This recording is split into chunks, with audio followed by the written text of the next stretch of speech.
Bismillahirrahmanirrahim. Assalamualaikum warahmatullahi wabarakatuh. Waalaikumsalam warahmatullahi wabarakatuh. Alhamdulillah, sahabat Dewasa Channel semuanya, kita bisa berjumpa kembali, kita bisa bertemu kembali, kita bisa bersama-sama kembali meskipun lewat channel YouTube di channel Dewasa Channel, channel yang senantiasa menyajikan kajian-kajian keilmuan khususnya tentang peribadahan dalam agama Islam. Insya Allah sebelum kita lanjutkan, mohon kepada para sahabat-sahabat semua yang senantiasa menyaksikan channel ini untuk senantiasa like, subscribe, dan mohon komentar di kolom komentar.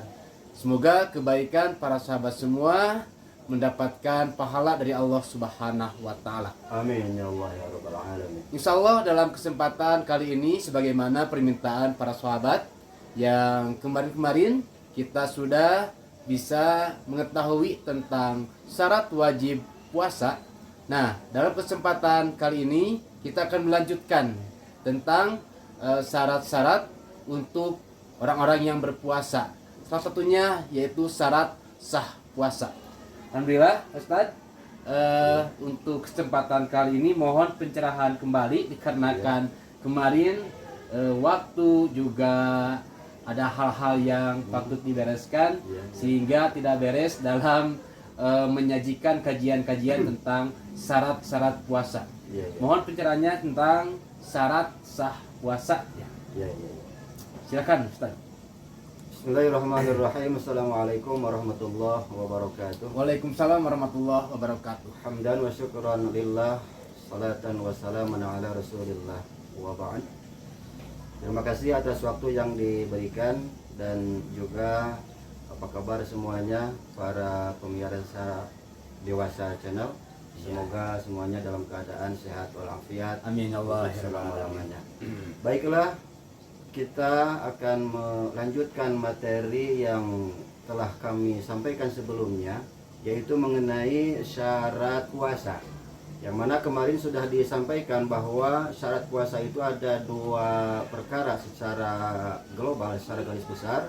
Yang pertama syarat wajib puasa, dan yang kedua syarat sahnya puasa. Dan untuk syarat wajib puasa, alhamdulillah sudah kami sampaikan di sebelumnya.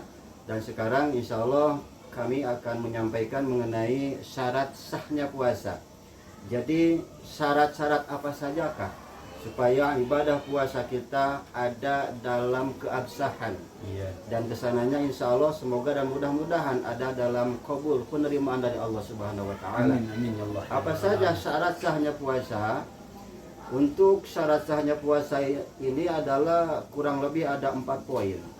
Ada 4 perkara yang menjadi penentu sah atau tidaknya puasa seseorang. Apa yang 4 itu? Pertama, Islam. Yang mana Islam ini ya hampir sama dengan syarat wajib puasa. Dalam syarat wajib puasa ada Islam, dalam syarat sahnya puasa pun juga ada apa? Islam. Ada Islam. Ini artinya apa? Artinya jadi bahwa keislaman kita itu harus terus menerus ada dalam jiwa kita, ada dalam diri kita. Artinya harus nantiasa istiqomah ada dalam diri kita, ada dalam jiwa kita. Bahkan ketika kita mau mati pun, ketika kita mati pun itu harus membawa iman dan Islam. Semoga keislaman dapat kita raih, dapat kita capai, dapat kita bawa untuk kita nanti menghadap kepada Zat Ilahi Rabbi wa Rabbul Izzati. Amin ya Allah ya Rabbal Alamin. Itu yang pertama, Islam.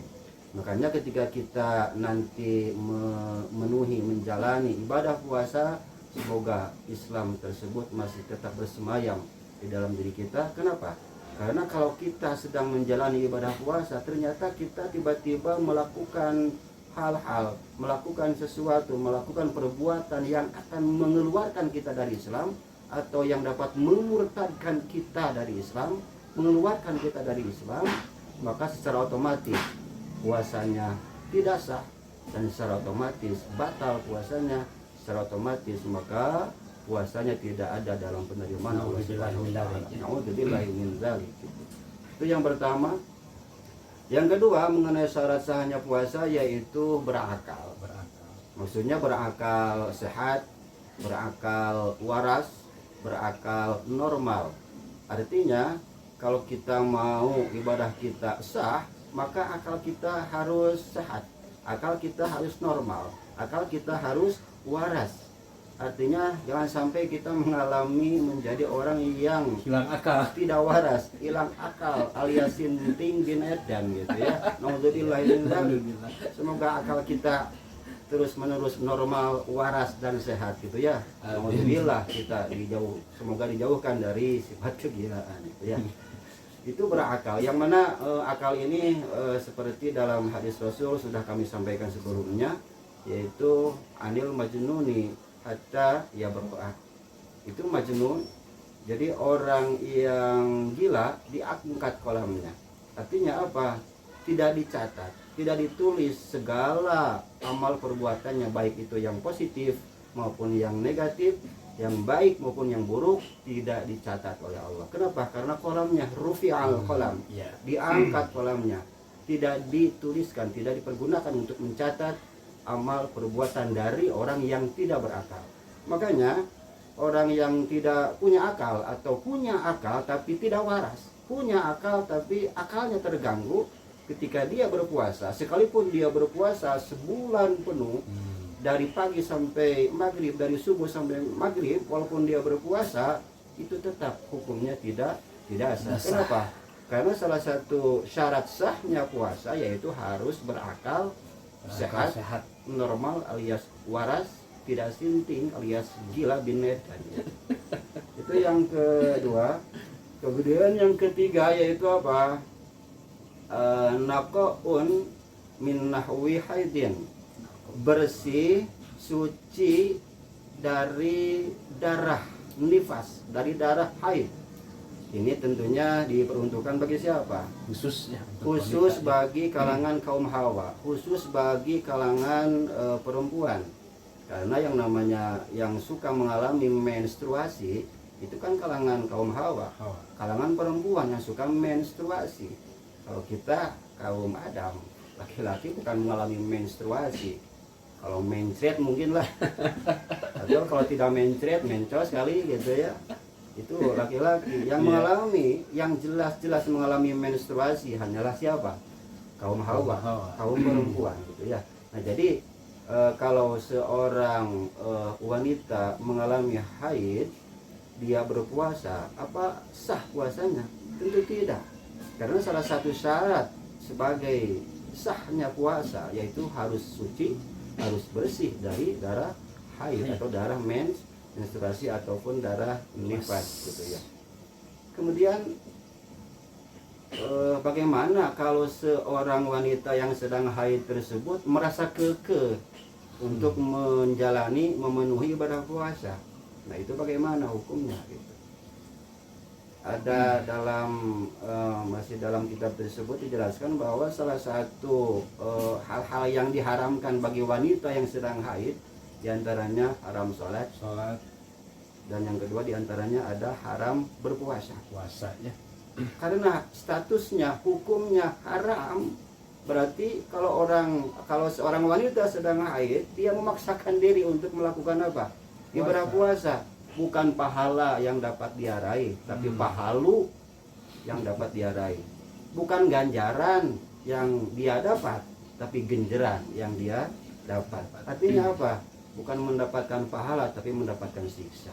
Makanya bagi kalangan kaum hawa yang sedang datang bulan, yang sedang mengalami menstruasi, jangan sok-sokan solehah gitu ya. Jangan sok-solehah gitu ya. Jadi ya sudah, kalau sudah diharamkan ya sudah berhenti. Karena sebagaimana apa yang telah disampaikan dalam sebuah hadis yang diriwayatkan dari Siti Aisyah radhiyallahu anha, beliau berkata, "Fanu'maru biqadha is-saum wala nu'maru biqadha is-shalah." Kami kaum wanita, kata Siti Aisyah, kami kaum wanita, kami kaum hawa diperintah oleh Rasul untuk mengqadha ibadah puasa, dan kami tidak diperintah oleh Rasul untuk mengqadha sholat. Nah itu menunjukkan bahwa bagi wanita yang sedang haid maka dia haram untuk melakukan ibadah puasa. Dan ketika nanti di bulan-bulan yang lain sehabis bulan Ramadan, dia boleh untuk menggantikan puasanya, artinya mengqadha puasa yang telah pernah dia lewati sebelumnya karena datang bulan tadi gitu. Kemudian menarik juga ya. Ya. Barusan dijelaskan dalam hadis Siti Aisyah diperintah oleh Rasul untuk mengqadha puasanya. Ya. Dan tidak untuk disuruh mengqadha Sholat. Ya, padahal kalau kita cermati dengan menurut pemahaman kita, yang menurut pemahaman sahabat-sahabat Dewasa Channel semuanya, kenapa? Padahal kalau dilihat dari, maaf ya, kalau kita lihat takdimul aham minal muhimnya, Iya. antara ibadah sholat dan ibadah puasa, dari kedudukannya lebih atas ibadah sholat. Tapi ketika perempuan mengalami haid, mengalami nifas, menstruasi yang tadi Ustaz jelaskan, ketika bulan Ramadan yang disuruh malah untuk mengqadha puasa nanti di bulan selanjutnya, tidak untuk mengqadha sholat. Apakah ada penjelasan lebih lanjut? Oh iya. Pertanyaan yang sangat bagus sekali ya.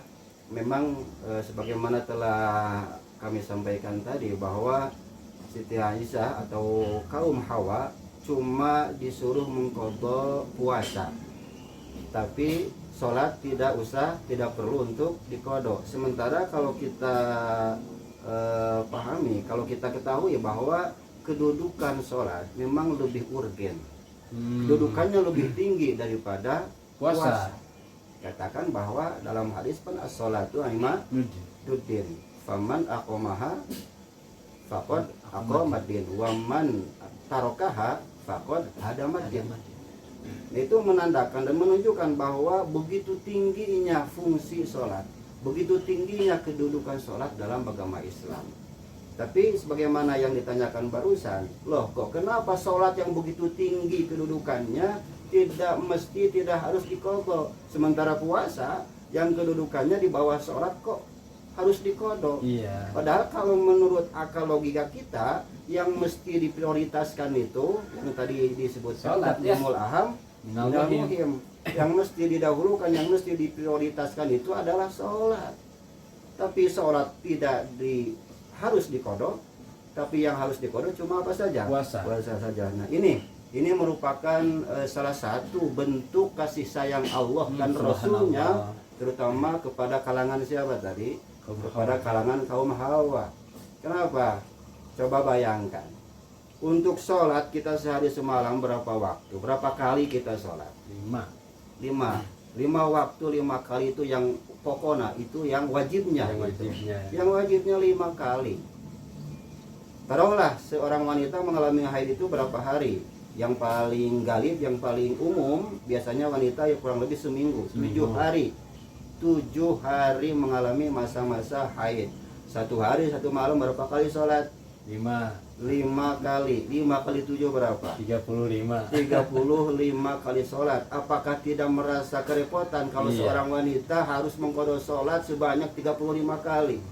Repot kan? Kasihan kan? Payah kan dia. Makanya itu merupakan kasih sayang dari siapa itu? Kasih sayang dari Allah Subhanahu wa Ta'ala. Nah, disinilah jadi akal itu memang jangan sampai terlalu mendominasi pemahaman kita. Ya baik itu ya. Kita lanjut tadi nomor berapa tadi? Tadi yang ketiga. Yang ketiga. Berarti yang terakhir syarat-syaratnya puasa yaitu mulainya berpuasa dan kapan berakhirnya puasa itu harus diketahui apanya? Waktunya. Jadi kita tidak sembarangan.